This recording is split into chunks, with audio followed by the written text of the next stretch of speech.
నేను క్యాంప్కి వెళ్ళిన ప్రతిసారి ఒరే మురళి ఎక్కడున్నావు, ఏం చేస్తున్నావు, ఎక్కడి వరకు వచ్చావంటే నా మీద ప్రేమతో అనుకున్నాను రా.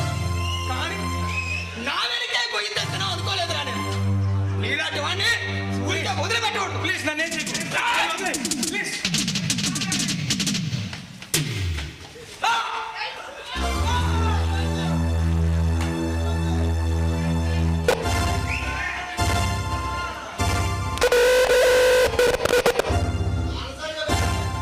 తల చూసుకోవాల్సింది నువ్వు కాదే, నేను.